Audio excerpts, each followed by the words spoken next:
नारायणं पद्मभवं वसिष्ठं नारायणं पद्मभवं वसिष्ठं शक्तिं च तत्पुत्रपराशरं च शक्तिं च तत्पुत्रपराशरं च व्यासं शुकं गौडपदं महान्तं व्यासं शुकं गौडपदं महान्तं गोविन्दयोगीन्द्रमथास्य शिष्यं गोविन्दयोगीन्द्रमथास्य शिष्यं श्रीशङ्कराचार्यमथास्य पद्म श्रीशङ्कराचार्यमथास्य पद्म पादं च हस्तामलकं च शिष्यं पादं च हस्तामलकं च शिष्यं तन्तोटकं वार्तिककारमन्यान् तन्तोटकं वार्तिककारमन्यान् अस्मद्गुरून् सन्ततमानतोऽस्मि अस्मद्गुरुं सन्ततमानतोऽस्मि श्रुतिस्मृतिपुराणानाम् स्मृतिपुराणानाम् आलयं करुणालयं आलयं करुणालयं नमामि भगवत्पादं नमामि भगवत्पादं शङ्करं लोकशङ्करं शङ्करं लोकशङ्करम् तरणितस्तवर्णं करुणगुरुणद्विरेफावलिकलितकपोलोद्दानदामाविरामं गिरिशगिरिसुताभ्यां लालितं नित्यमङ्के स्वजनभरणशीलं शीलये विघ्नराजम् ॐ नमः परमहंसास्वादितचरणकमलजनमकरन्दाय भक्तजनमानसनिवासाय श्रीरामचन्द्राय श्रीराम जय राम जय जय राम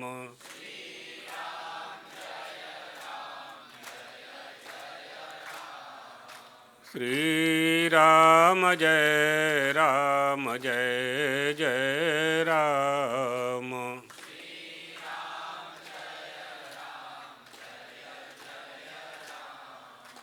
श्रीराम जय राम जय जय राम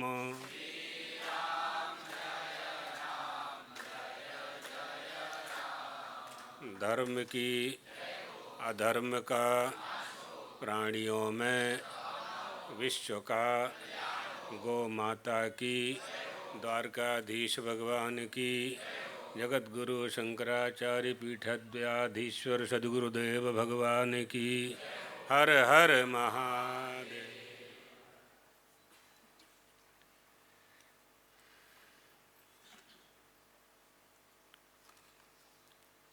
कौन सा श्लोक था? 16।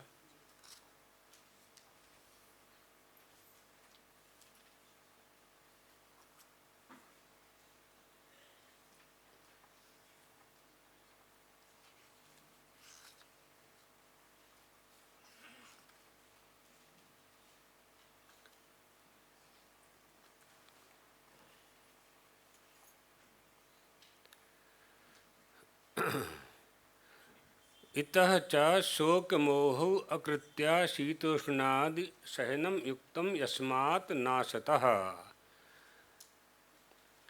अर्थात शोक और मोह न करके शीत और उष्ण इनको सहन करना चाहिए, दुख और सुख को सहन करना चाहिए। शोक और मोह यदि आ गया है तो उसे दूर करने का उपाय क्या है?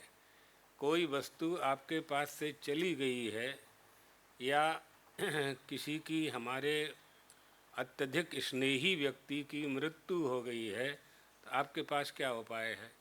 सिवाय सहन करने के बीजा कोई उपाय छे नहीं ना। सहन ही करना पड़ता है। थोड़ी देर रोएंगे गाएंगे लेकिन ला तो नहीं पाएंगे, जीवित तो नहीं कर पाएंगे, इसलिए सहन करना चाहिए। सहन करना, सहनम सर्व दुखानाम, है ना। तितिक्षा निगद्यते, तितिक्षा षट संपत्ति में जो संपत्ति तितिक्षा नाम की संपत्ति है उसको धारण करना चाहिए। शोक और मोह कैसे सहन करना है और क्यों सहन करना है? अर्जुन के इस संशय को दूर करने के लिए भगवान 16वें श्लोक 16वें मंत्र में कह रहे हैं, नाशतो विद्यते भावो नाभावो विद्यते सतः उभयोरपि दृष्टोऽन्तस्त्वनयोस्तत्त्वदर्शिभिः उभयोः अपि अंतदृष्टाः तत्त्वभिः तत्त्वदर्शिभिः तत्त्वदर्शियों के द्वारा। तत्त्वदर्शी यानी ब्रह्मविद। दो शब्द आते हैं, श्रोत्रिय और ब्रह्मनिष्ठ। तो जो ब्रह्मनिष्ठ होता है उसको तत्त्वदर्शी कहते हैं। ब्रह्मनिष्ठ ही तत्त्वदर्शी है। और श्रोत्रिय का अर्थ क्या हुआ? अध्ययन श्रुतार्थ संपन्न, जो अध्ययन करके समस्त वेदों का वेदांगों का सार जान गया है। श्रोत्रियम ब्रह्मनिष्ठम। तो श्रोत्रिय और ब्रह्मनिष्ठ यानी श्रोत्रिय का अर्थ साधारण हिंदी गुजराती में समझना हो तो ज्ञानी, और ब्रह्मनिष्ठ का अर्थ हो जाएगा तत्व को जानने वाला। अब तत्व किसे कहते हैं? तो विदन्ति तत्तत्व विदस्तत्वम यज ज्ञानम अद्वयम ब्रह्मेति परमात्मेति भगवान इति शब्दते। जिन्हें तत्व ज्ञान हो गया है, जिन्होंने मैं और मेरा इससे ऊपर अपनी बुद्धि को स्थापित कर लिया है, मैं और मेरा तो ये जो तत्वबोध है, तत्वबोध जिनको हो गया है, जिन्होंने सार समझ लिया है, सार को जान लिया है, तात्पर्य को जान लिया है, श्रुति के तात्पर्य को जान लिया है, वो जो ज्ञान है यज ज्ञान। कौन सा ज्ञान? मद्वयम, अद्वय यानी दूसरा है ही नहीं, बीजा छेज नहीं, अद्वय अद्वितीय, जो अद्वितीय को जान गया है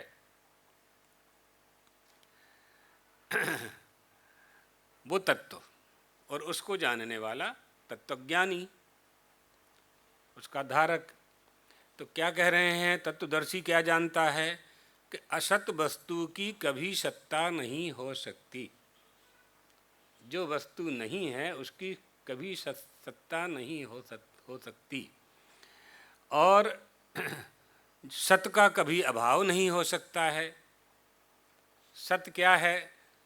त्रिकाला बाधित, जो तीनों कालों में जो बाधित नहीं होता, त्रिकाला बाध्यत्वम, तीनों काल में जो बाधित नहीं हो सकता है। यद रूपेणो यन्निश्चितैहि तद रूपैहि न व्यभिचरति, अपने रूप में कभी जो व्यभिचरित नहीं होता है उसे सत कहते हैं। अपने मूल स्वरूप का जो कभी त्याग नहीं करता है उसको सत कहते हैं। जो कभी रंग नहीं बदलता, रूप नहीं बदलता, कैसा है वो? सत का स्वरूप सगुण साकार और निर्गुण निराकार। निर्गुण निराकार में जाएंगे तो सरलता से समझने के लिए बिन पग चले सुनय बिनु काना, कर बिनु कर्म करय विधि नाना, आनन रहत सकल रस भोगी, बिन वाणी वक्ता बड़ जोगी, कर बिनु परस नयन बिनु देखा, ग्रह ही घ्राण बिनु वास अशेषा। सब बिना पैरों के चलता है, बिना हाथों के करता है, बिना आँख के देखता है। यही विधि नाथ अलौकिक करनी। अलौकिक, जो लौकिक नहीं है वो अलौकिक, वो सत का स्वरूप, वो सत का स्वरूप है। अशब्दम स्पर्शम अरूपम अव्ययम तथा रसम नित्यम अगंधवच्चयत, ये सत निर्गुण निराकार में। सपर्यगा शुक्रमकायम अभ्रणम असनाविरम शुद्धमपाप विद्धम कविर मनीषी परिभूषो यम्भू, ये सब इसमें कोई परिवर्तन कभी नहीं हो सकता, वो सत है। चलिए भाष्य के अनुसार अर्थ करते हैं। न असतः अविद्यमानस्य शीतोष्णादेः सकारणस्य न विद्यते। न विद्यते माने नास्ति, वहीं लिखा होगा। हाँ, हमारी वाली है, हाँ तो उसमें होगा। आगे लिखा है न शीतोष्णादि सकारणम प्रमाणैः निरूप्यमाणम वस्तु संभवति। वस्तु संभवति तो वस्तु सद्भवति, ये भी पाठ है। दोनों पाठ कोई दो में से एक स्वीकार कर सकते हैं। अर्थात शीत उष्णादि उनके कारणों का भाव होनापन अर्थात अस्तित्व है ही नहीं, क्योंकि प्रमाणों के द्वारा निरूपण किए जाने पर शीत और उष्णादि कोई भी पदार्थ ठहरते नहीं हैं। दोनों ही पदार्थों में कोई स्थायित्व नहीं है। विकारा ही सह, विकारः, विकारः का क्या अर्थ किया? न व्यभिचरति, यही विकार होगा, न व्यभिचरति। विकारः च व्यभिचरति, तो जो व्यभिचार होता है, विचार तो सदा बदलता रहता है ना, किसी भी कोई भी विचार स्थायी नहीं होता है। आप लोगों का किसी का स्थायी नहीं होता है। वो तो कोई योगी हो जाए तो अलग बात है, जिसका चिंतन मनन बिल्कुल परमात्मा में ही लगा हो तो अलग बात है। ये तो आपके बच्चे लोग जब टीवी देखते हैं तो वो रिमोट उनके हाथ से छूटता ही नहीं है, वो चैनल परिवर्तित करते रहते हैं, विषय परिवर्तित होता रहता है। तो विषय का परिवर्तन ही तो विचार का परिवर्तन है। विषय बदलता रहता है उनका। इस चैनल में अच्छा नहीं लगा, दूसरा देखेंगे, तीसरा देखेंगे, आज तक देखेंगे, एबीपी देखेंगे, जो भी चैनल चलते हैं तो बदलते रहते हैं। तो यहाँ ये समझना है कि स्थिरता नहीं है। इसका अर्थ अपने को इतना ही समझना है कि स्थिरता नहीं है। तो तत्सर्वाः विकाराः कारण व्यतिरेकेण अनुपलब्धेः आसन। विकारा ही सह, ये सब विकार हैं और विकार सदा बदलता है। विकारः च व्यभिचरति, उसमें व्यभिचार होता है। कैसे का घटादि संस्थानम चक्षुषा निरूप्यमाणम मृदवत,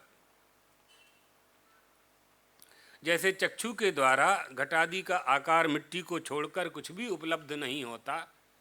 आप कितनी ही देर तक देखते रहें, कितने ही कम समय में देखें, घड़े में तो कोई परिवर्तन होने वाला नहीं है, क्योंकि घट का दर्शन मिट्टी को ही सिद्ध करेगा, मृतिका को ही सिद्ध करेगा। मिट्टी के घड़े को देखने से आप क्या पाएंगे? मिट्टी ही पाएंगे ना, मिट्टी ही पाएंगे। तो दूसरा कुछ उपलब्ध होता नहीं है, इसलिए वो असत है। वैसे ही सभी विकार कारण के बिना उपलब्ध होने के कारण असत हैं। मिट्टी को आप जान लेंगे तो घट की सत्ता को जानने की आवश्यकता नहीं होगी। आपको यही समझना है कि ये घट के द्वारा मिट्टी का निर्माण हुआ है, मिट्टी के द्वारा घट का निर्माण हुआ है। तो मिट्टी हुई कारण और घट हुआ कार्य, कुंभकार हुआ निमित्त कारण। क्योंकि उत्पत्ति से पूर्व और नाश के बाद सबकी घट आदि कार्य की उपलब्धि नहीं होती। प्रागभाव, उत्पत्ति के पहले घट नहीं था और घटध्वंस होने पर घट नहीं रहेगा, मिट्टी ही हो जाएगा। घड़ा फूटेगा तो उसकी माटी कहाँ जाएगी? माटी में ही जाएगी। हमारे प्राण निकलेंगे तो कहाँ जाएंगे? जहाँ से आए थे वहीं जाएंगे। कहाँ से आए थे पता करो, यही तो मालूम करना है। इतना ही तो मालूम करना है कि हम और हमारे प्राण कहाँ से आए थे। माटी से घड़े का निर्माण हुआ और घट फूटा तो मिट्टी में ही मिल गया। तो हमारा ये देह रूपी घट जब 100 साल बाद फूटेगा है ना, कब फूटेगा ये? अगर उसके पहले फूट गया तो ये बल्ब कब फ्यूज होता है? जब उसमें वोल्टेज ज़्यादा आ जाता है। एकदम से वोल्टेज आ जाए तो फट बोल जाएगा। पाप ज़्यादा हो गया या तो बीमार पड़ जाएंगे, या रोग हो जाएगा, या एक्सीडेंट हो जाएगा, अस्पताल में पड़े रहेंगे, धीरे धीरे धीरे मृत्यु को प्राप्त हो जाएंगे। यही चलता रहता है, यही चलता है। इसलिए उपलब्ध न होने से वह असत है। क्योंकि उत्पत्ति से पूर्व जन्म प्रध्वंसाभ्याम प्राक ऊर्ध्वम च अनुपलब्धेः कार्यस्य घटादेः। घट आदि कार्य की उपलब्धि नहीं है। मृदादि कारणश्च तत्कारणश्च च तत्कारण व्यतिरेकेण अनुपलब्धेः असत्वम तद सत्वे च सर्वभाव प्रसंगः। क्या कह रहे हैं? यहाँ पूर्व पक्ष आया है, इसमें बड़ा शास्त्रार्थ है, लेकिन थोड़ा सुनाते हैं। मिट्टी आदि कारण की और उसके कारण का अपने कारण से पृथक उपलब्ध नहीं होने से उसका अभाव सिद्ध हुआ। फिर इसी तरह उसका भी अभाव सिद्ध होने से अभाव का प्रसंग आ जाएगा। तो भाव की सिद्धि कैसे करेंगे, ये प्रश्न कर दिया। अभाव से अभाव बनता जाएगा।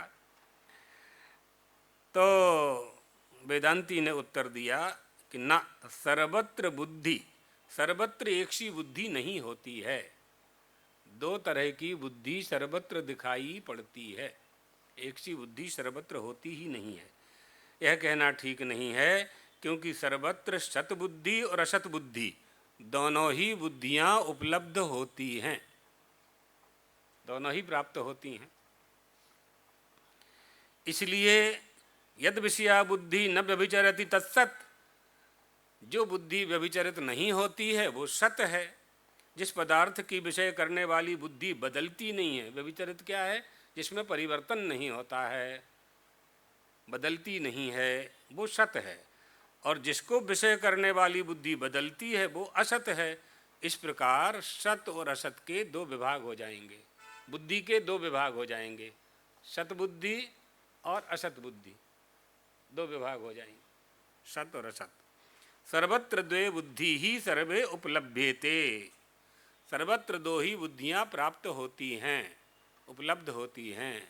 क्यों? समानाधिकरणे, है ना उसमें समानाधिकरणे, सभी जगह समानाधिकरण में एक ही अधिष्ठान में दो बुद्धियां उपलब्ध होती हैं। अब समानाधिकरण क्या है ये भी समझना चाहिए। समानाधिकरण को वेदांत में इसका प्रयोग होता है, समानाधिकरण का प्रयोग होता है और बाध समानाधिकरण का भी प्रयोग होता है ना। जब ये कहा जाए कि सारी सृष्टि ब्रह्म है, सारी सृष्टि ब्रह्म है, तो उसमें बाध समानाधिकरण आएगा। अर्थात यह सब नहीं है, ब्रह्म है। रस्सी में सांप, सांप नहीं है तो सांप का बाध हो जाएगा।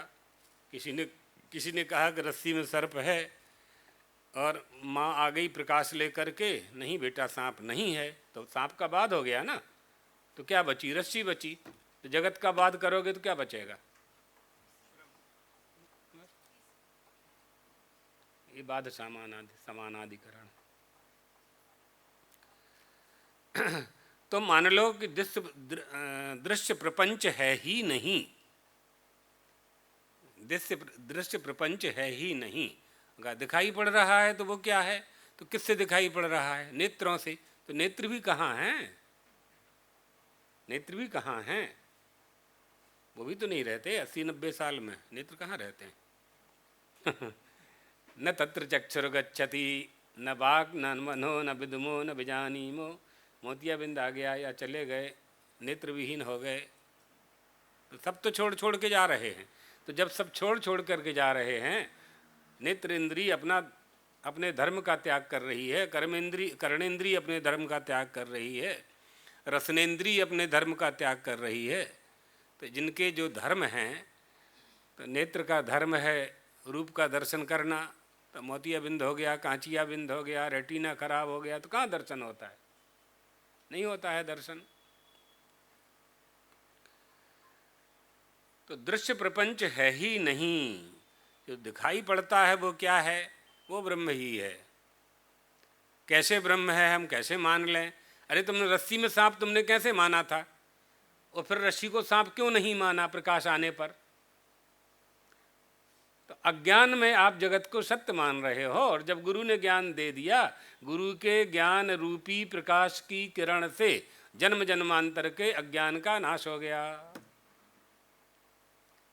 मंदांधकार में पड़ी हुई रस्सी को जब आपने सांप माना और माँ ने कहा नायम सर्पः रज्जुम दृष्टा कश्चित बिभेति तस्य भयस्य निराकरणाय अन्यः कश्चित् तं बोधयति नायम सर्पः रज्जुरियम, तो तस्य भयम अपैति, उसका भय दूर हो जाता है।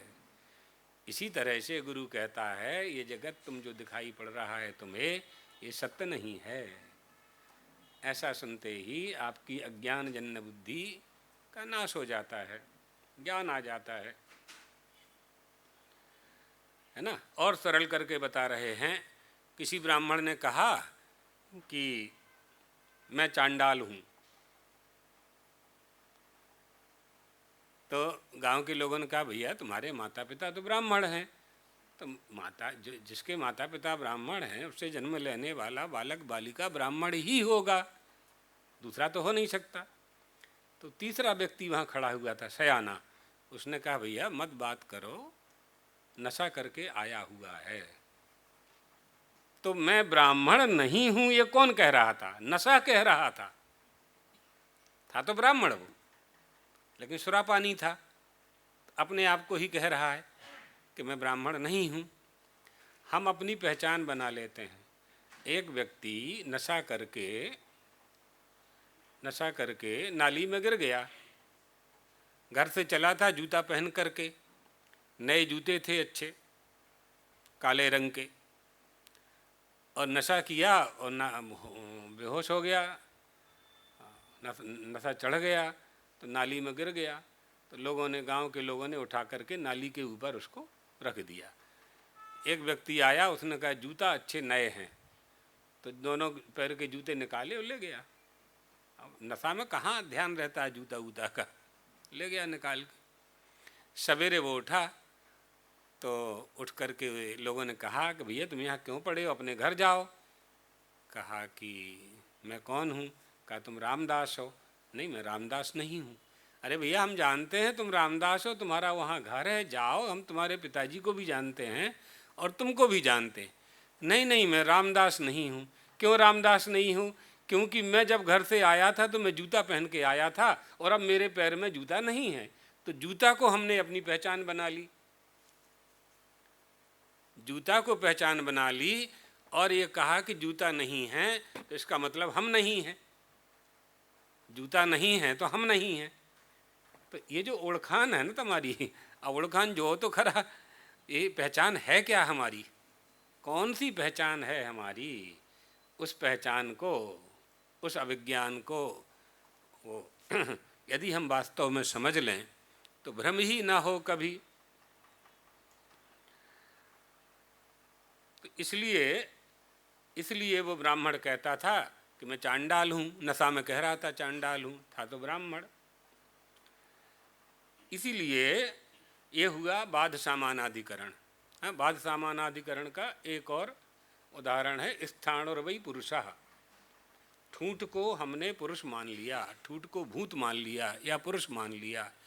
लकड़ी का झाड़ को काट दिया ऊपर से तो वो ठूंठ बन गई। वो ठूंठ में किसी ने कोई रंग डाल दिया। तो एक पंडित जी सवेरे चले जा रहे थे तो उन्होंने देखा कि ये तो कुछ दिखाई पड़ रहा है, तो आवाज़ लगाई तो वो कुछ बोला नहीं। तो उन्होंने सोचा कि भूत है कि पुरुष है कि प्रेत है कि क्या, संशय हो गया उनको, संशय हो गया।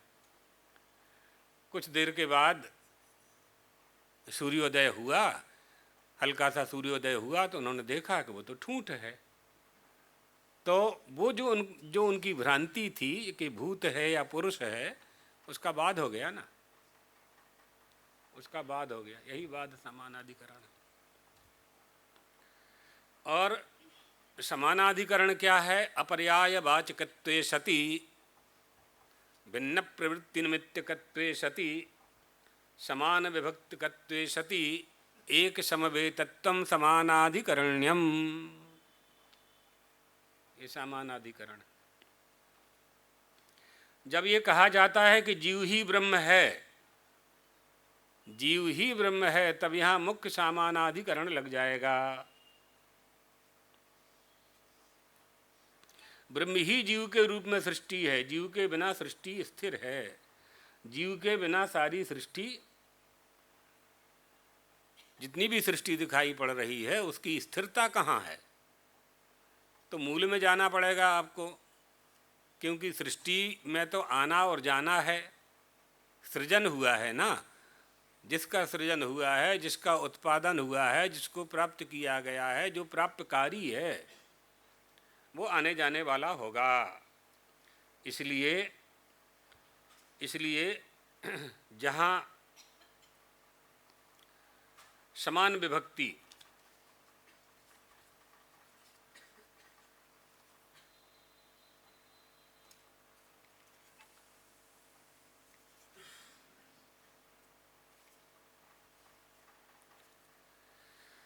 समान विभक्ति हो, जहाँ वहाँ विभक्ति और वचन एक हो, वहाँ समानाधिकरण होता है। जैसे समझने के लिए नीलोत्पलम, उत्पल यानी कमल का फूल, तो नील और उत्पल ये दोनों शब्द अलग अलग हैं, परंतु विभक्ति और वचन दोनों का एक है, ये समानाधिकरण। तो यहाँ दो बुद्धियाँ उपलब्ध हो गई हैं और अधिष्ठान एक है, दोनों का अधिष्ठान एक है। 7वां नंबर देखो, सर्वत्र द्वे बुद्धि सर्वैः उपलभ्येते समानाधिकरणे। सभी जगह समानाधिकरण में एक ही अधिष्ठान में दो बुद्धियां उपलब्ध हो रही हैं।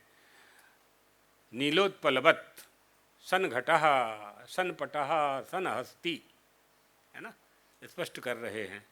तो नील कमल के सदृश नहीं है, किंतु घड़ा है, कपड़ा है, हाथी है।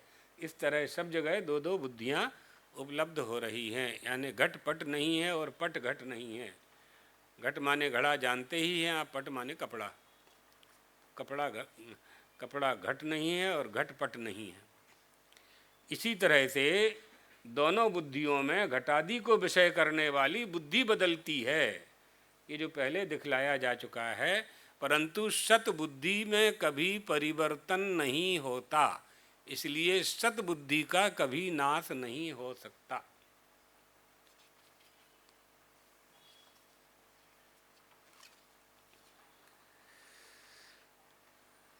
किम पुनः तद यत सत एव सर्वदा एव अस्ति इति उच्यते। निस्संदेह सत है और वो हमेशा रहता है। इस संदेह को दूर करने के लिए भगवान आगे का श्लोक कहते हैं। 17 अविनाशी तु तद विद्धि येन सर्वमिदं ततं विनाशमव्ययस्यास्य न कश्चित् कर्तुमर्हति। उसको तू नाश रहित जानो, आप उसको नाश विहीन जानो, जिससे यह संपूर्ण जगत दृश्य वर्ग व्याप्त है। उस अविनाशी का कभी कोई विनाश नहीं कर सकता, उस अविनाशी का कभी कोई विनाश नहीं होता, वो विनाशशील है ही नहीं। क्यों विनाशशील नहीं है? क्योंकि वो सत्य है। सत्यव्रतम सत्य परम त्रिसत्यम सत्यस्य योनिम निहितं च सत्ये सत्यस्य सत्यम ऋत सत्य नित्यम सत्यात्मकं त्वां शरणं प्रपन्नाः। देवता प्रार्थना करते हैं, देवकी जी के गर्भ में परमात्मा का आगमन हुआ।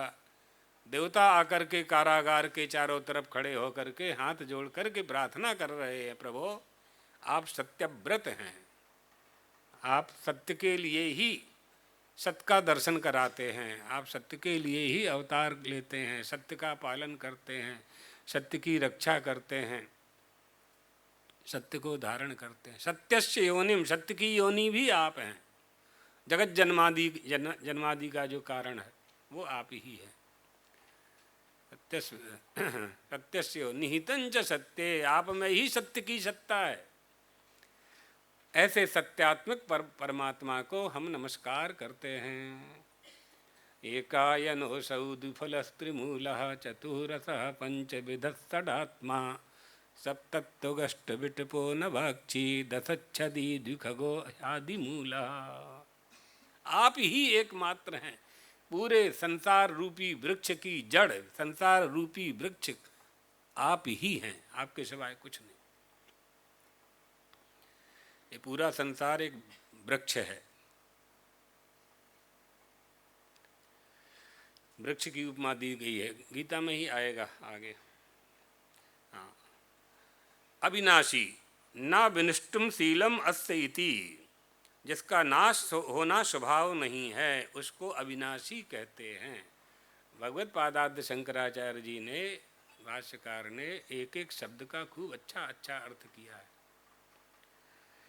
जिनका नष्ट होना स्वभाव नहीं है, अविनाशी कह देने से बात नहीं हो जाएगी। अविनाशी का क्या अर्थ हो रहा है, किसे अविनाशी कहेंगे, वो भगवान बता रहे हैं, भाष्यकार कह रहे हैं कि अविनाशी जो उसे कहेंगे जिसका स्वभाव विनाशशील, नष्ट न होना जिसका स्वभाव है। और तू शब्द से असत से सत की विशेषता दिखाई जा रही है, सत को दिखाने के लिए। तद विद्धि विजानी ही, उसे जानना चाहिए। विद्धि माने विजानी ही, लोट लकार के मध्यम पुरुष का एक वचन, उसे जानो।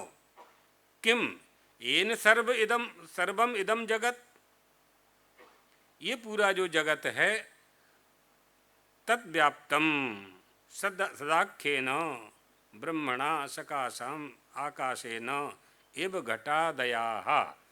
उदाहरण दे रहे हैं यहाँ कि वो जो अविनाशी सत है उसको तुम समझ करके सत शब्द वाच्य ब्रह्म से आकाश सहित, पूरे आकाश सहित संपूर्ण विश्व आकाश से घटादि के सदृश व्याप्त है। अर्थात यह बताने का तात्पर्य क्या है कि सत को यदि आप खोजने के लिए आप चलेंगे तो जहाँ खोजने के लिए जाएंगे वहाँ आप उसे नहीं पाएंगे, क्योंकि आप यह सोच कर के खोजने जा रहे हैं कि जहाँ आप हैं वहाँ सत नहीं है। जैसे आकाश यहाँ है और वहाँ नहीं है, अहमदाबाद में आकाश है और राजकोट में आकाश नहीं है, ऐसा मान कर के आप आकाश को जानने राजकोट तक जा रहे हैं।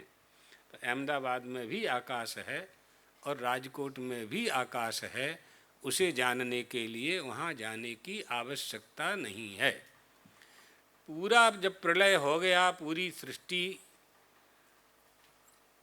जलमग्न हो गई और संसार की रचना फिर कैसे हुई, सृष्टि की रचना कैसे हुई, क्या उपादान कारण था, तो ऋग्वेद में एक नासदीय सूत्र है।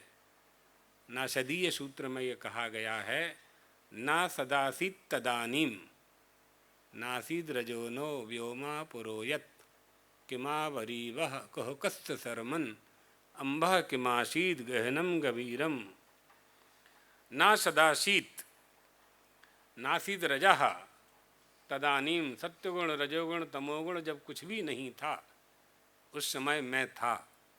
नासीद रजह, जब रज यानी परमाणु, अणु परमाणु भी नहीं थे उस समय मैं था। नो व्योमो, जब आकाश भी नहीं था उस समय भी मैं था। न सदासीत नो सदासीत तदानीम नासीद रजा नो व्योमो किमावरी वह कोह कस्त सरमन। ये जो जगत दिखाई पड़ता है, जगत का जो प्रपंच दिखाई पड़ता है, वो मुझे आच्छादित नहीं कर सकता, माने उसे आच्छादित नहीं कर सकता, जैसे कोहरा जल को आच्छादित नहीं कर सकता। थोड़ी देर के लिए ऐसा लगता है कि पानी ढक गया है कोहरे से, लेकिन जैसे ही सूर्य का प्रकाश आता है तो कोहरा छट जाता है। झाकर कहवाए छे ना, झाकर पड़े छे ना दिसंबर जनवरी में, ढाक नहीं सकता है वो, कितनी देर ढाकेगा। सूर्य का प्रकाश आते ही, सूर्योदय होते ही खत्म, थोड़ी देर रहता है। इसी तरह से ये विश्व, ये जगत है। तो अब उस सत्य को जानने के लिए, सत्य को जानने के लिए हमें सत्संग करना होता है। संगत सर्वात्मना त्याज्य, सारे संगों को छोड़ करके सत्संग करना होता है। सत्संग करना चाहिए, सज्जनों का संग करना चाहिए, सत्स्वरूप को जानना चाहिए, और जो जान लिया है, श्रवण कर लिया है, उसका मंथन करना चाहिए, मथन करना चाहिए। दही को मथेंगे तभी तो घी निकलेगा। घी कैसे, दही बनाने से घी नहीं निकलेगा, दही से घी बनेगा, ये बात तय है। लेकिन मंथन करने के बाद ही घृत की प्राप्ति होगी।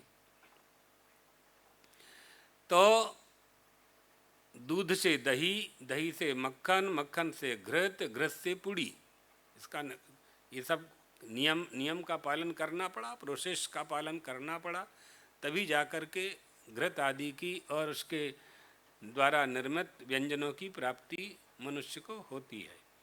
मंथन किए बिना एक किसान की एक गाय बीमार पड़ गई,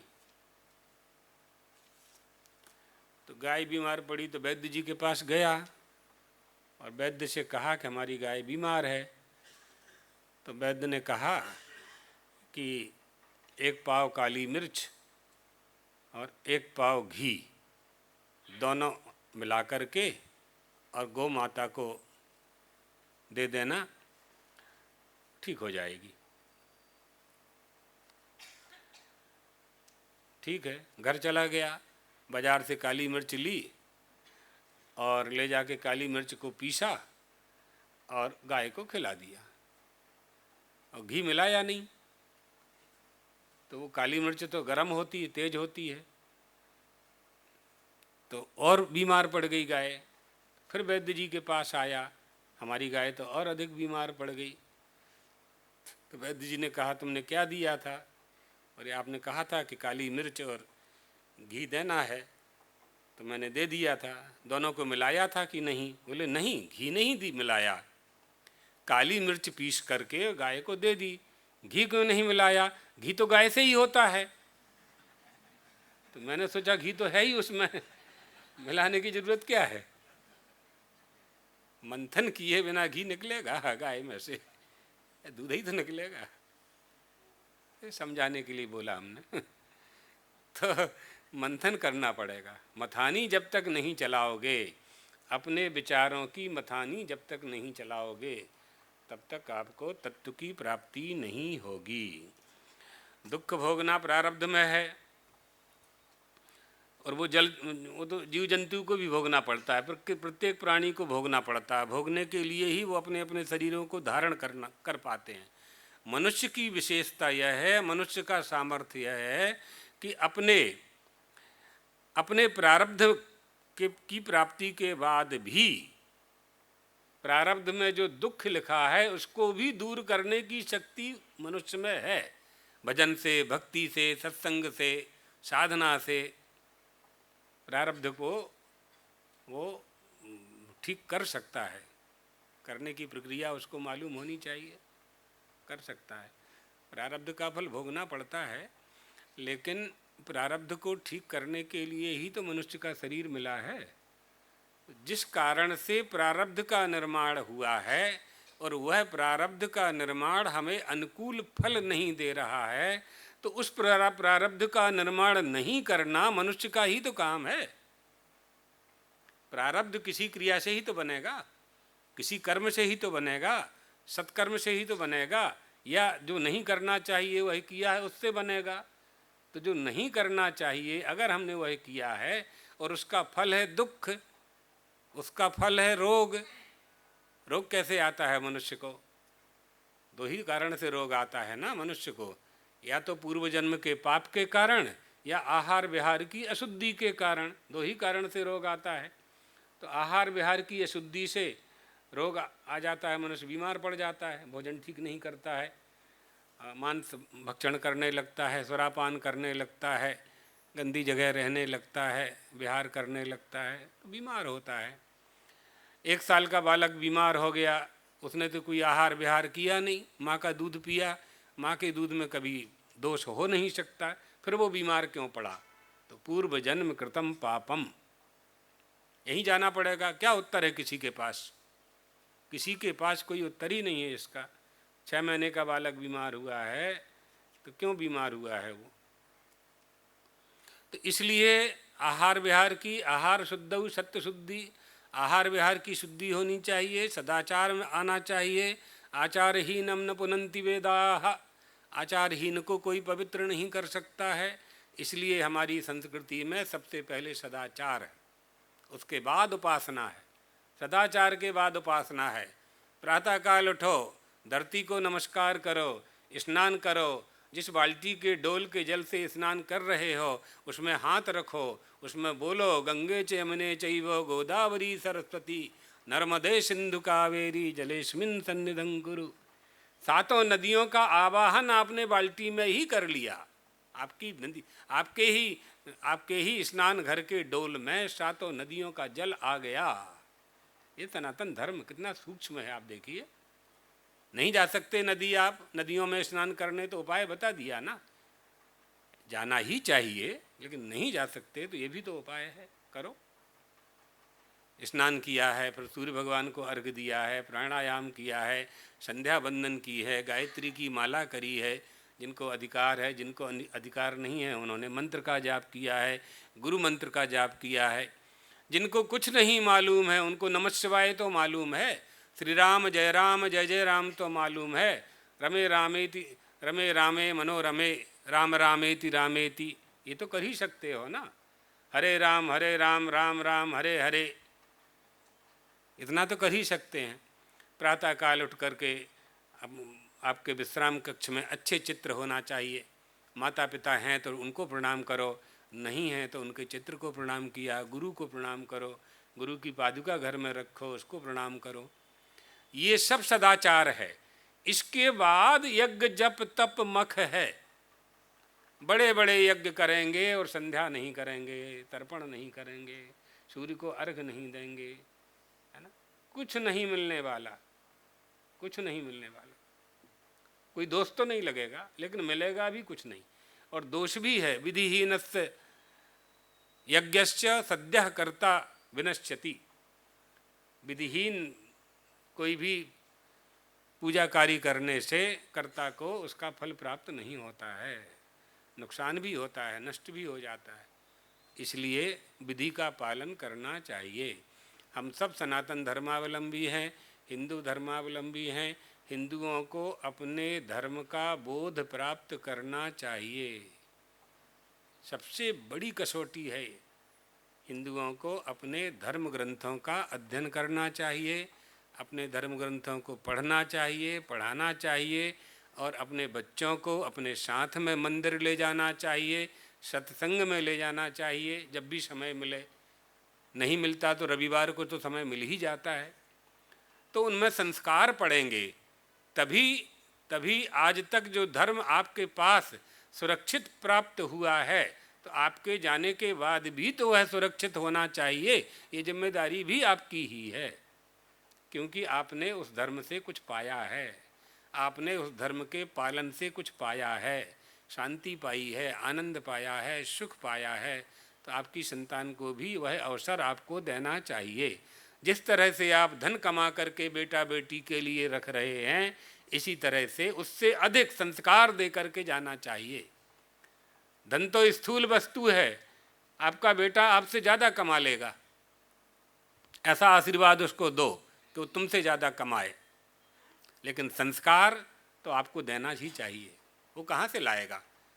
स्कूल में कोई संस्कार है नहीं, कॉलेजों में कोई सरकार संस्कार है नहीं, तो संस्कार देने वाला स्थान कहाँ है आपके बच्चों के पास? तुम्हारी जो आवनारी पीढ़ी छे एनहूँ थसे, क्या होगा उनका? जितने भी शिक्षा केंद्र हैं गुरुकुलों को छोड़कर, गुरुकुलों में तो है, गुरुकुलों में देते हैं, पाठशालाओं में देते हैं, लेकिन जितने भी शासकीय विद्यालय हैं या गैर शासकीय विद्यालय हैं, उनमें धर्म की शिक्षा का अभाव है। तो माता पिता और गुरु तीन की ही जिम्मेदारी है अब संस्कार देने की, करना चाहिए। तो इसलिए मनुष्य में ये सामर्थ्य है, ये बता रहे हैं। कैसे, क्या सामर्थ्य है? तो बड़े बड़े विधान बताए, सरल विधान बताया सत्संग का। सत्संग के माध्यम से हम विचार के द्वारा सुख की प्राप्ति कर सकते हैं। प्राप्त दुख, प्रारब्ध जन्य दुख को भी दूर कर सकते हैं, दूर कर सकते हैं। सांप और नेवले की लड़ाई होती है, तो सांप में जहर होता है, और सांप के जहर से किसी के भी प्राणों की रक्षा नहीं होती है। सांप जिसको दंत लगा देता है उसकी मृत्यु हो ही जाती है। नेवला और सर्प का जब युद्ध होता है तो सांप नेवले को काट देता है। नेवला दौड़ करके जंगल में जाता है और एक जड़ी को जानता है और जड़ी विष मारक होती है, उससे विष नहीं उतर जाता है विष उसका। और फिर आकर के वो सांप से युद्ध करता है। फिर सांप उसको डंक लगाता है, दंश करता है, जहर चढ़ता है पूरे शरीर में। फिर दौड़ करके वो जंगल जाता है और फिर जड़ी को दांतों में दबा करके और जहर का विष का शमन कर लेता है। फिर आकर के युद्ध करता है। ऐसा 2-4 बार करता है और धीरे धीरे वो सांप को परास्त कर देता है, तोड़ देता है नेवला। जबकि सांप बलवान होता है और जहरीला होता है, लेकिन नेवला उसको परास्त कर देता है। क्यों? क्योंकि वो विषमारक जड़ी का ज्ञाता है, जानता है। इसी तरह से संसार रूपी सांप आपको डंक मार रहा है। काम, क्रोध, लोभ, मोह, मद, मत्सर, वासना, कामना, ये डंक मार रही। जाओ जहाँ सत्संग हो रहा है, सत्संग रूपी बूटी अपने कंठ में स्थापित कर लो। कितना भी संसार का वासनाओं का बेग आएगा, सब पर विजय प्राप्त कर सकते हो। इसलिए सत्संग करना सबसे सरल उपाय है, सत्संग करना। तो कह रहे हैं कि तद विद्धि विजानी हो, उसे जानना चाहिए।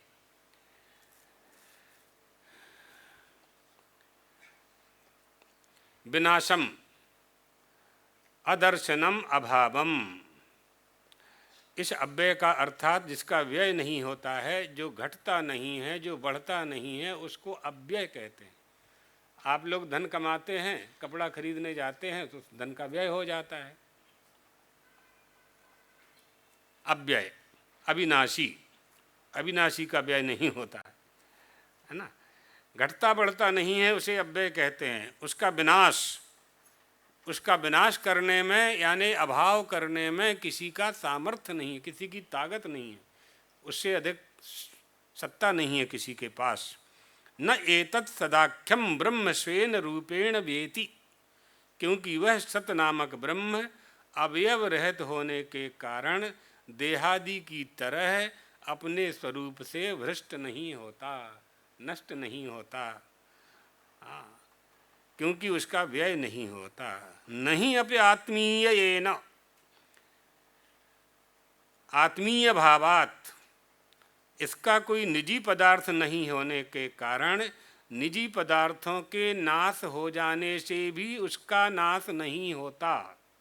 यथा देवदत्तः धनहान्या व्येति न तो एवं ब्रह्म व्येति, जैसे देवदत्त धन कमाता है और फिर धनहीन हो जाता है, निर्धन हो जाता है, ऐसा ब्रह्म नहीं है कि ब्रह्म ने किसी शक्ति का संपादन किया और फिर उसकी शक्ति ना रही हो।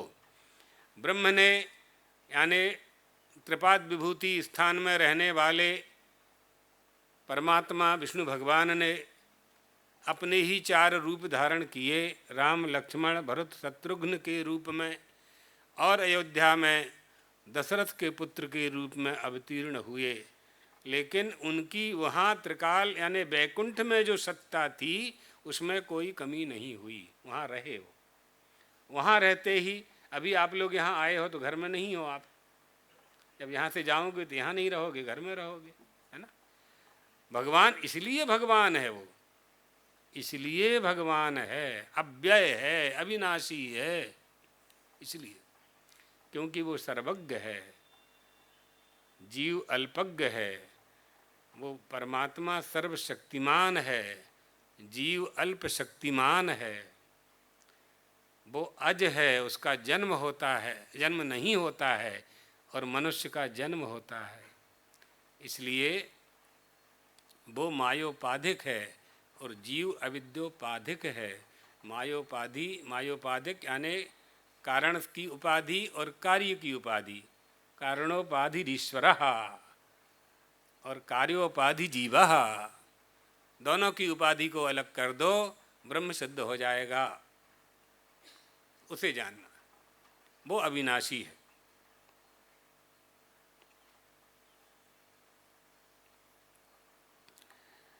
अर्थात उसका कोई निजी पदार्थ ना होने के कारण निजी पदार्थों के नाश से भी उसका नाश नहीं होता।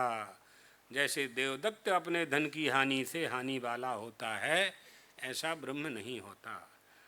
अतः अव्ययस्य अस्य ब्रह्मणः विनाशम न कश्चित् कर्तुम अर्हति, न कश्चित् आत्मानं विनाशयितुम शक्नोति ईश्वरः अपि। इसलिए कहा जा रहा है कि अविनाशी ब्रह्म का विनाश करने में कोई समर्थ नहीं है। आप उसी वस्तु को नष्ट कर सकते हैं जिस वस्तु का निर्माण हुआ है ना। आपके पास जो कंप्यूटर है, जो लैपटॉप है, जो पेन है, जो स्याही है, जो जितने भी इंस्ट्रूमेंट्स हैं जिनका निर्माण किया गया है, उनका नाश होगा। उनका नाश आप भी कर सकते हो। ये प्लास्टिक की जो कुर्सी है, इसको आप तोड़ सकते हो क्योंकि इसका निर्माण हुआ है। ब्रह्म का निर्माण किसी ने नहीं किया है। कोई समर्थ नहीं है, कोई भी, अर्थात ईश्वर भी अपने आप का नाश नहीं कर सकता। आत्मा ही ब्रह्म, क्योंकि आत्मा स्वयं ब्रह्म है। और स्वात्मनि च क्रिया विरोधात्, आत्मा ही स्वयं ब्रह्म है और अपने आप में क्रिया का विरोध है। कर्ता और कर्म का विरोध बताया था ना कल। इसलिए अविनाशी का नाश नहीं किया जा सकता। किम पुनः तद असत एव स्वात्मसत्ताम व्यभिचरति इति उच्यते। तो फिर अर्जुन के मन के संदेह को दूर करने के लिए, संदेह क्या था कि असत पदार्थ क्या है, असत पदार्थ क्या है, वो अपनी सत्ता को क्यों छोड़ देता है। इस पर भगवान 18वां श्लोक उपदेश के रूप में अर्जुन को सुनाते हैं। माने जिसकी स्थिति बदलती है वो क्या है, परिवर्तन होता है वह क्या है, और असत पदार्थ क्या है। तो भगवान कहते हैं अंतवंत इमे देहा नित्यस्योक्ता शरीरिणाः अनाशिनो अप्रमेयस्य तस्मात् युद्धस्य भारत। अनाशिनाः अप्रमेयस्य नित्यस्य शरीरिणाः इमे देहाः उक्ताः अंतवन्ताः तस्मात् भारतम युद्धस्य। हे भारत, तुम्हें युद्ध करना चाहिए। क्यों करना चाहिए? कि जो अंत वाला नहीं है उसको तुम मारोगे तो मरेगा ही नहीं, उसकी मृत्यु होने वाली ही नहीं है। तुम कितने भी बाण उस पर चलाओगे उसका नाश नहीं हो सकता है। नाश किसका होगा? ये शरीर नाशवान है। इमे देहा, शरीर नाशवान हैं, उनका नाश होगा। अंत किसे कहते हैं? अंतः विनाशः विद्यते येषान्ते अंतवन्ताः। जिनका अंत होता है, जिनका विनाश होता है, उसे अंत वाला कहते हैं। सीमा, अवधि, है ना, क्राइटेरिया, बस यहाँ तक, इसके बाद नहीं आपको आगे जाना। ये अंत वाले हैं सब, ये सब अंत वाले हैं। जैसे मृग तृष्णादि में रहने वाला जल विषयक सत बुद्धि प्रमाण द्वारा निरूपण किए जाने के बाद विच्छिन्न हो जाता है, यानी उसका अंत है। यथा मृग तृष्णिकादौ सद्बुद्धि ही अनुवृत्ता प्रमाण निरूपणान्ते। मृग दौड़ा, मृग मरीचिका रेती में देखा चमक रही है, सूर्य के प्रकाश से लगा कि जल है, गया, वहाँ पहुँच गया दौड़ करके, जल वहाँ था नहीं, पर दृष्टि को आगे दौड़ाया तो दूसरे टीले पर वैसा ही सूर्य के प्रकाश से रेती को चमकते हुए जल मान करके दौड़ा, वहाँ भी जल नहीं था। कहाँ तक दौड़ोगे? कहाँ तक दौड़ोगे? तो बुद्धि प्रमाण द्वारा निरूपण किए जाने पर जो विच्छिन्न हो जाती है वही उसका अंत है, वही उसका अंत है। वहाँ जहाँ जल प्राप्त नहीं हुआ है वही उसका अंत है। इसी प्रकार से सारे शरीर वाले नित्यश्चोक्ता शरीरिणाः, स्वप्न और माया के शरीर आदि की भांति ये जितने भी शरीर हैं वो सब अंत वाले हैं, नष्ट होने वाले हैं। जितनी भी देह है, 84 लाख शरीर बनाए हैं परमात्मा ने, 84 लाख शरीरों में सब के सब नष्ट होने वाले ही हैं। नष्ट होने वाला अगर कोई नहीं है तो उसका वो कौन है? जिसने अमृतत्व की प्राप्ति कर ली है वो नष्ट नहीं होगा। और अमृतत्व की प्राप्ति, अमरता की प्राप्ति कौन कर सकता है? सारी देहों में, 84 लाख शरीरों में केवल मनुष्य देह ही अमृतत्व को प्राप्त कर सकता है। दूसरा कोई देह प्राप्त करने का अधिकार नहीं रखता। नित्यस्य शरीरिणाः, इसलिए भगवान कह रहे हैं कि शरीरिणाः यानी शरीरवताः अनाशिनाः अप्रमेयस्य अंतवंताः इति युक्ताः विवेकभिः। अविनाशी अप्रमेय शरीरधारी नित्य आत्मा के ये सब शरीर विवेकी पुरुषों द्वारा अंत वाले कहे गए हैं। ये सब अंत वाले कहे गए हैं। अब क्या है यहाँ?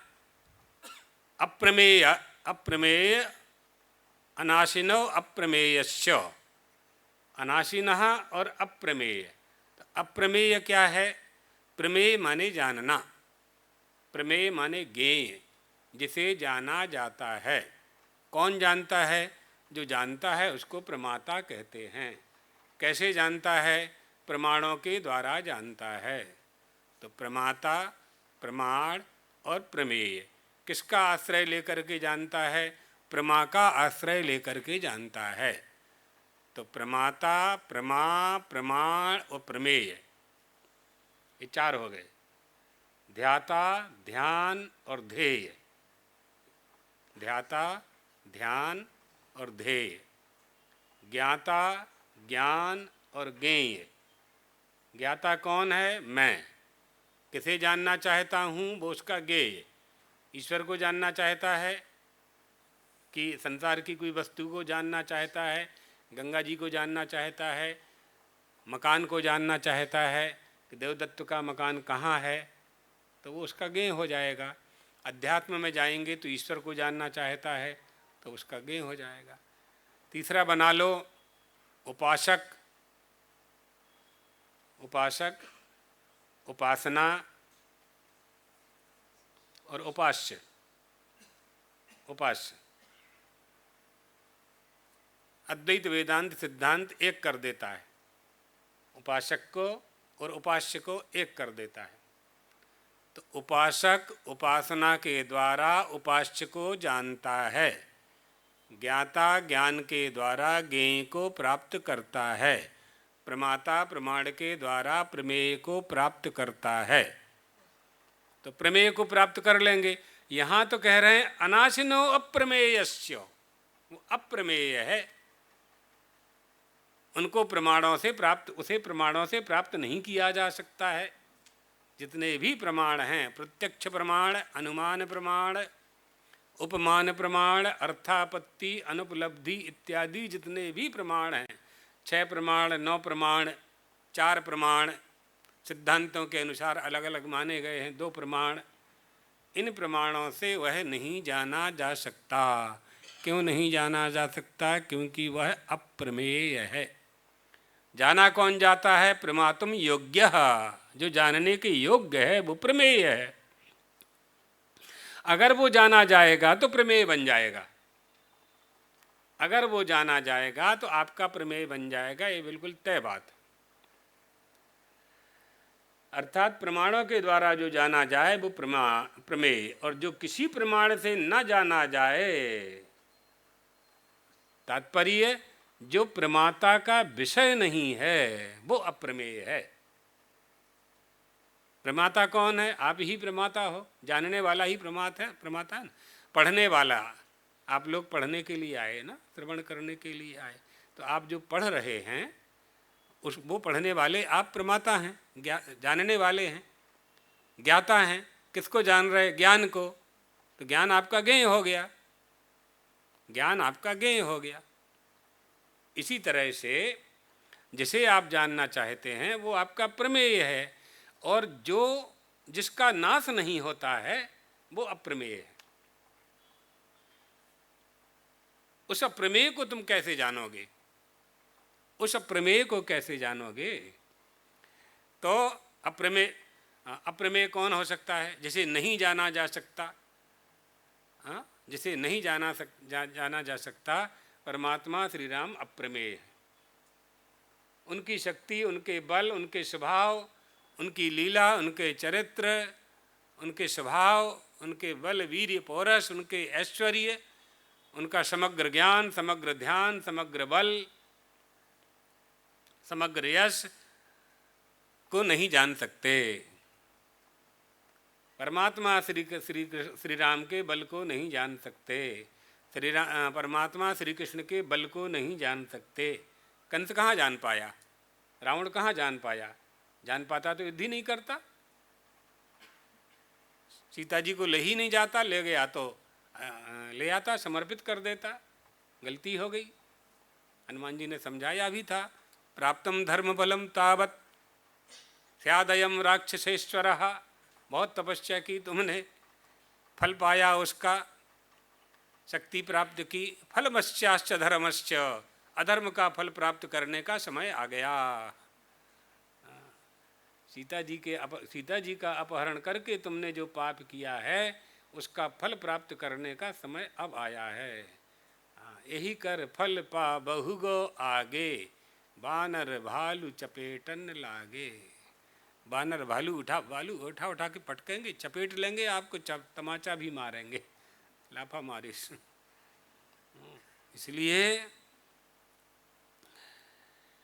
शास्त्र प्रमाण है। प्रमाण के द्वारा, शास्त्र के प्रमाण के द्वारा हम परमात्मा को जानते हैं, तब हम प्रमाता बन जाते हैं। तो प्रमाता माने जीव, ऐसे भी घटा सकते हैं, कई तरह से बता सकते हैं इसको। प्रमाता माने जीव हो सकता है। गुरु के द्वारा परमात्मा को, गुरु परमात्मा को जनाता है प्रमाण के द्वारा। प्रमाण माने शास्त्र। ईश्वर, इसलिए कहा गया कि ईश्वरो गुरुरात्मेति, गुरु जीव परमात्मा तीनों, प्रमाता प्रमाण प्रमेय, उपासक उपास्य उपासना, ये सब एक हो जाते हैं। ज्ञान का फल क्या है? यही ज्ञान का फल है। उपास्य उपासक एक हो गए। प्रमाता प्रमाण प्रमेय प्रमिति, चौथा भी है प्रमिति, अभी तो वहाँ आपको ले ही नहीं जा रहे हैं हम। ज्ञप्ति भी है, ज्ञप्ति। तो वो फल है, वो फल है। जिस वस्तु को हम जानना चाहते हैं, यानी उपास्य और उपासक एक हो गए, ये हमारे ज्ञान का फल है। जिस वस्तु को हम जानना चाहते हैं उसमें और ब्रह्म में यानी ईश्वर में बहुत अंतर है। जिसे हम जानना चाहते हैं वह प्रमेय है, और जिसे जो है वो अप्रमेय है, वो अप्रमेय है। तो वो साधन से नहीं जाना जा सकता, कैसे जानेंगे? इसलिए तो ज्ञान की आवश्यकता होती है ना। इसलिए ज्ञान, चैतन्य है ना, ये चैतन्य में ये विषयावच्छिन्न हो जाता है। तीन तरह का चैतन्य होता है, त्रिविधम चैतन्यम, तीन तरह का चैतन्य, प्रमातृ चैतन्यम, प्रमाण चैतन्यम, विषय चैतन्यम चेति। प्रमाण चैतन्य और प्रमातृ चैतन्य, प्रमाण चैतन्य और विषय चैतन्य, ये तीन तरह का चैतन्य। तत्र घटावच्छिन्न चैतन्यम विषय चैतन्यम। घटाकार वृत्ति बन गई, घट में ही उसकी स्थिति बन गई। और अंतःकरण वृत्ति वच्छिन्न चैतन्यम प्रमातृ चैतन्यम। अंतःकरण वृत्ति वाला मन, बुद्धि, चित्त और अहंकार, ये चारों मिलकर के अंतःकरण कहलाते हैं। मन, बुद्धि, चित्त और अहंकार, ये अंतःकरण। अनविच्छिन्नम अनविच्छिन्न चित्त चैतन्यम ब्रह्म। जो अनवच्छिन्न है, वो ब्रह्म है। उपमा के लिए आकाश, वैसा भी नहीं है लेकिन उपमा दी जा सकती है, आकाशवत।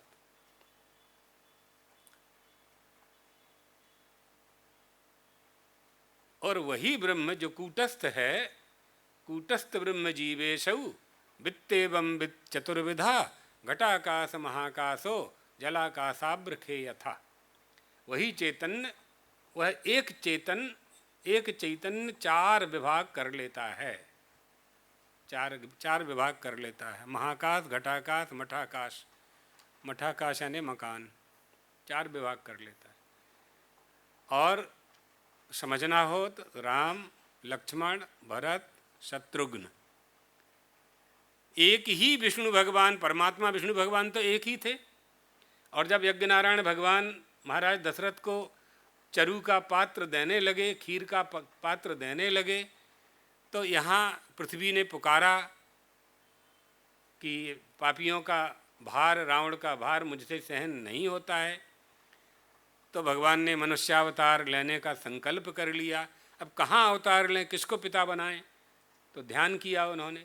ध्यान किया तो महाराज दशरथ सरयू के किनारे पुत्र की प्राप्ति के लिए यज्ञ कर रहे थे, और यज्ञ नारायण भगवान उनको पात्र में तस्मई दे रहे थे। तो उसी तस्मई में जाकर के विष्णु भगवान बैठ गए और अपने ही चार विभाग कर लिए उन्होंने। कहाँ भेद है, कहाँ भेद है? अपने ही चार विभाग कर लिए। तो आत्मा सर्वव्यापी है। एको देवा सर्वभूतेषु गूढ़ा सर्वव्यापी सर्वभूतांतरात्मा सर्वभूतादिभाषा कर्माध्यक्षः, साक्षी चेता, साक्षी चेतो केवलो निर्गुणश्च। जो सर्व साक्षी है वही अप्रमेय है, वही अप्रमेय है। अप्रमेयम बलम तुभ्यम,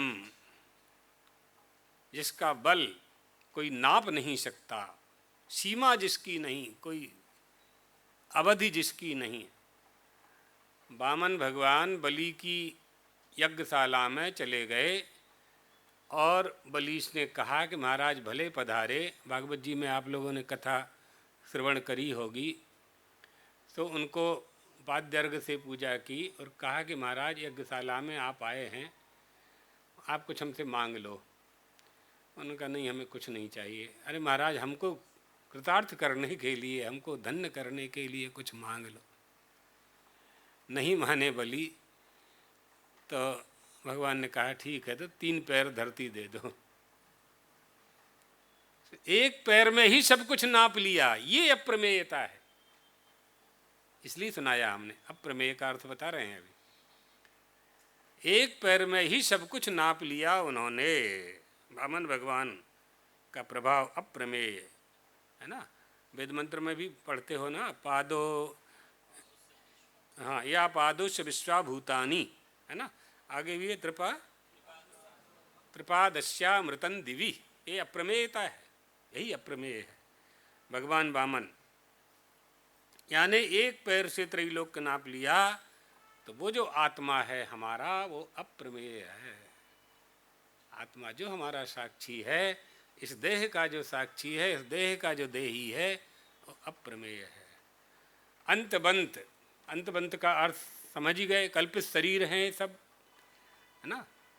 तो जो शरीराभिमानी जो नहीं है, शरीरम अस्ति इति शरीरी, शरीरी कौन होगा? जिसका शरीर होगा, हाँ, शरीर होगा। तो वो पुरुष क्या है? अप्रमेय पुरुष क्या है? असंगोयम पुरुषः, वो किसी के साथ नहीं है। यहाँ तो शरीर के साथ शरीर ही आ गया, असंगोयम पुरुषः। आत्मा का शरीर से कोई संबंध नहीं है। आत्मा आपके शरीर का साक्षी है। अब हिंदी में और गुजराती में और कोई क्षेत्रीय भाषाओं में लोग आपस में कहते हैं हमारा आत्मा गवाह नहीं देता, है ना, हमारा आत्मा नहीं बोलता, हमारा आत्मा ऐसा नहीं है, ऐसा व्यवहार में बोल लेते हैं। लेकिन उसका अर्थ वो आत्मा नहीं है, सर्वव्यापी आत्मा नहीं है। सर्वव्यापी आत्मा नहीं है। प्राणात्मा, जीवात्मा शब्द तो आत्मा ही शब्द है, उसी में लग जाता है जीव तो बन जाता है जीवात्मा, उसी में लग जाता है महा तो कहने लगते हैं महात्मा, उसी में लग जाता है पर तो वो कहने लगते हैं परमात्मा। महात्मा, परमात्मा, जीवात्मा, है ना। और नास्तिकों को कहना हो तो दुष्ट लगा दो, दुष्ट आत्मा, है ना। ऐसे भी नास्तिक होते हैं। हिंदू हिंदू धर्म की निंदा करे, दुष्टात्मा नहीं तो क्या है, हिंदू ही हिंदू धर्म की निंदा करे। तो वो आत्मा जो अप्रमेय है, अब होता गलती कहाँ हो रही है कि उस अप्रमेय आत्मा को हम खोजने के लिए चल पड़े। जैसे गुड़ लेने के लिए 3-4 दुकान में घूमे, खोज रहे हैं गुड़ को, अच्छा कहाँ मिलेगा, सस्ता कहाँ मिलेगा। वो परमात्मा, अप्रमेय परमात्मा ऐसा नहीं है। आप अन्वेषक बने हैं, आप खोजने वाले बन गए हैं, यही भूल कर दी है बस। मूलभूत भूल यही है, मूलभूत भूल यही है कि हम खोज रहे हैं। तो आप जिसे खोज रहे हैं वो आपसे भिन्न ही तो होगा, और वो आत्मा जिसे आप खोज रहे हैं वो आपसे अभिन्न है। तो जिस वस्तु को हम जानना चाहते हैं उसमें और ब्रह्म में बहुत अंतर है। जो हम चाहते हैं वो प्रमेय है, और हम स्वयं ब्रह्म हैं, अप्रमेय हैं, और हम खोजने चले हैं हमको हमसे भिन्न को। हमको हमसे भिन्न जगह, भिन्न स्थान पर, भिन्न स्थान में खोज रहे हैं। हमारी बुद्धि जो हमारे पास है, उस बुद्धि से हम अपने आप को ही अन्यत्र खोज रहे हैं। यही अज्ञान है। इस अज्ञान को दूर करने के लिए ज्ञान है, और ज्ञान की प्राप्ति के लिए हमारी भारतीय संस्कृति में गुरु शिष्य परंपरा है। तो ऐसा श्रुति कहती है कि जो साक्षात अपरोक्ष है वह ब्रह्म है, और वो आत्मा सबके पास है, व्याप्त है, सर्वत्र है, सर्वत्र व्याप्त है। तो फिर सर्वत्र जब व्याप्त है तो हमारे पास होगा ही, जिससे यह आत्मा नित्य है और निर्विकार सिद्ध हो चुका है। इसलिए अर्जुन, इनके मारने से ये मर जाएंगे, ऐसी बुद्धि का तुम्हें त्याग कर देना चाहिए, क्योंकि उस आत्मा का विनाश होने वाला नहीं है। नहीं अत्र युद्ध कर्तव्यता विधीयते, यहाँ युद्ध की कर्तव्यता का विधान नहीं हो रहा है। युद्ध में तो अर्जुन प्रवृत्ति ही हैं, युद्ध करना ही चाहते थे, तभी तो आयोजन किया। युद्धे प्रवृत्ताः एव ही असौ शोक मोह प्रतिबद्धा तूष्णीम आस्ते।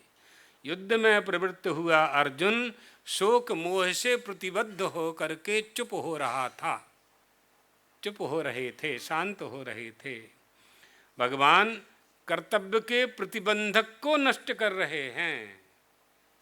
कर्तव्य करने में जो प्रतिबंधक आ रहा है उसे नष्ट कर रहे हैं। आप लोग कोई अच्छा काम करते हो तो बहुत से विघ्न आते हैं, है ना। साइकिल से आप कॉलेज जाती हो तो पंचर हो गई तो विघ्न आ गया ना, विघ्न आ गया। अब कॉलेज जाना, स्कूल जाना तो अच्छी बात है, पढ़ाई करना अच्छी बात है, पंचर हो गई, आधा घंटा खराब, यही सब विघ्न है, ये सब प्रतिबंधक है। अर्जुन युद्ध करने के लिए तैयार थे, शोक और मोह उनके सामने बैरियर बन करके सामने लग गए। नहीं करूँगा, नहीं योत्सव गोविंद इति युक्ता तूष्णी, बोल करके चुप हो गया। एतान्न हन्तुमिच्छामि, मैं नहीं मारना चाहता इन सबको। भैया मारने के लिए ही तो तैयार हुए थे दोनों सेनाएं, काहे के लिए? वहाँ कोई यज्ञ करना था कि अनुष्ठान करना था कि पूजा पाठ करनी थी? वहाँ तो पराजित ही करना था। युद्ध में तो लड़ना ही पड़ता है। तो विचार करके ही धर्मराज युधिष्ठिर ने आज्ञा दी, और आपने वहाँ संदेश भी भेजा, यहाँ तक कि भगवान को दूत बना करके भेजा। भगवान दूत बन करके परमात्मा स्वयं गए, दुर्योधन की बुद्धि को शुद्ध करने का प्रयास किया गया। जब नहीं हुआ, दुर्योधन नहीं तैयार हुआ, तब युद्ध अनिवार्य हो गया, कोई उपाय नहीं था। प्रजा और राजा में युद्ध हो जाए तो राजा निर्णय कर लेता है, लेकिन राजा राजा में मतभेद हो जाए तो युद्ध के सिवाय क्या उपाय? राजा राजा में तो तलवार ही उठाना पड़ेगी, समझाने की बात तो वहाँ चलेगी नहीं, क्योंकि दोनों ही राजा हैं, दोनों को राजा होने का अभिमान है। तो अहंकार अहंकार से टकराएगा, अग्नि निकलेगी, तो दूसरे लोग भी भस्म होंगे उसमें, है ना। तो राजा का पाप प्रजा को भोगना पड़ता है। इसलिए हमारे देश का राजा धार्मिक होना चाहिए, हमारा पिता सदाचारी होना चाहिए, हमारी माँ अच्छा उपदेश देने वाली होनी चाहिए, हमारा पड़ोसी सद्विचार रखने वाला होना चाहिए, हमारे मित्र दोस्त हमारी बुद्धि में सद्बुद्धि में वृद्धि करने वाले होने चाहिए। ये सनातन धर्म है। एष धर्म सनातनाः अद्रोह सर्वभूतेषु कर्मणा मनसा गिरा अनुग्रहश्च दानञ्च सताम धर्म सनातनाः। किसी से हिंसा नहीं करना, किसी को नहीं मार, किसी से द्रोह नहीं करना है। प्राणी मात्र में परमात्मा का दर्शन करने वाले की बुद्धि को ही सतबुद्धि कहा गया है। तो युद्धे प्रवृत्ताः एवं असौ शोक मोह प्रतिबद्धाः तूष्णीमास्ते। अर्जुन युद्ध में ही प्रवृत्त थे, शोक मोह से प्रतिबद्ध होकर के शांत हो रहे थे, चुप हो रहे थे। कर्तव्य के प्रतिबंध मात्र प्रतिबंध को भगवान हटाते हैं ज्ञान के द्वारा, गीता के उपदेश के द्वारा। हाईवे पे चले जा रहे हैं, अहमदाबाद से बड़ौदा एक्सप्रेस हाईवे बना है ना, तो टोल टैक्स का बैरियर है, वहाँ गाड़ी रोकनी पड़ती है, 100 रुपया देना पड़ता है, या वो कोई गाड़ी में सिस्टम आ गया है कोई, उसमें से 100 रुपया निकल जाते हैं। हाँ, तो 100 रुपया कम हो जाते हैं आपके बैंक के खाते से, गाड़ी आगे निकल जाती है। तो गाड़ी तो चल ही रही थी, लेकिन बैरियर आया तो गाड़ी रुक गई। युद्ध में तो तैयार थे, युद्ध के लिए तैयार थे, रथ भी तैयार, गांडीव भी तैयार, सब कुछ, भीम भी तैयार, नकुल सहदेव सब, महाराज युधिष्ठिर भी तैयार, सब युद्ध के लिए तत्पर हो गए और देखने लगे कि हमारे साथ कौन कौन युद्ध करने के लिए खड़े हुए हैं। शत्रु पक्ष का पक्ष लेकर कितने राजा आए हैं, शत्रु पक्ष का साथ देने कितने राजा आए हैं। अर्जुन विचार करने लगे, ये लोग सब जाए, जो लोग आए हैं हमसे युद्ध करने के लिए, उनको मृत्यु का भय नहीं है क्या? ये सब विचार तो हुआ ही है पहले। और जैसे ही सैन्य और भय और मध्य, दोनों सेनाओं के बीच में रथ की स्थापना होती है और अर्जुन के मन में शोक और मोह आ जाता है, बैरियर लग जाता है, तो भगवान उस प्रतिबंध को दूर करते हैं। कर्तव्य प्रतिबंधापनयन मात्रम भगवता क्रियते। स्वधर्म का पालन करने का उपदेश भगवान गीता उपदेश के रूप में देते हैं। कहते हैं तस्मात् युद्धश्च अनुवाद मात्रम न विधि, यानी भगवान आप जो कर रहे थे उसी को करने कह रहे हैं, कोई नया विधान नहीं कर रहे, नई आज्ञा नहीं दे रहे भगवान की तुम युद्ध करो, नया विधान नहीं कर रहे हैं। युद्ध के लिए जो तैयार हैं और बीच में जो विषाद हुआ है उसको दूर कर रहे हैं। श्री राम जय राम जय जय राम।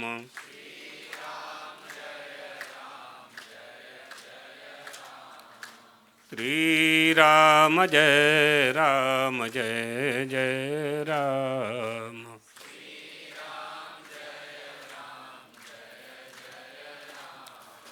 श्री राम जय राम जय जय राम।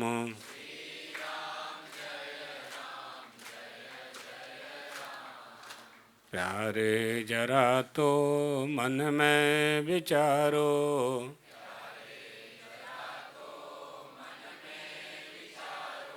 क्या साथ लाए क्या ले चलोगे।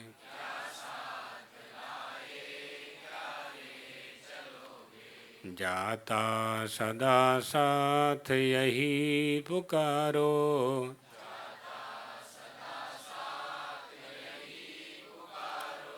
गोविंद दामोदर माधवेति।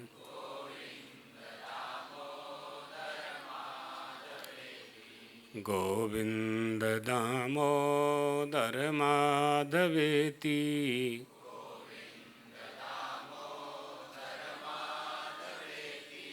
हे कृष्ण हे माधव हे सखेति।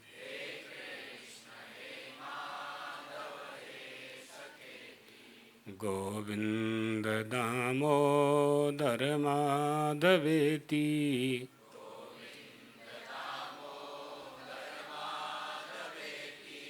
हे कृष्ण हे यादव हे सखेति।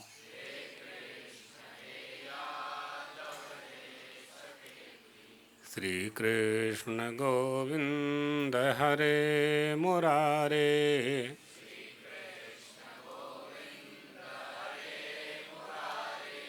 हे नाथ नारायण वासुदेव।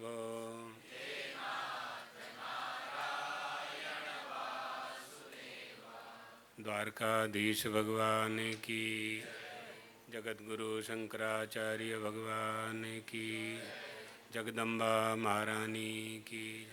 हर हर महादेव।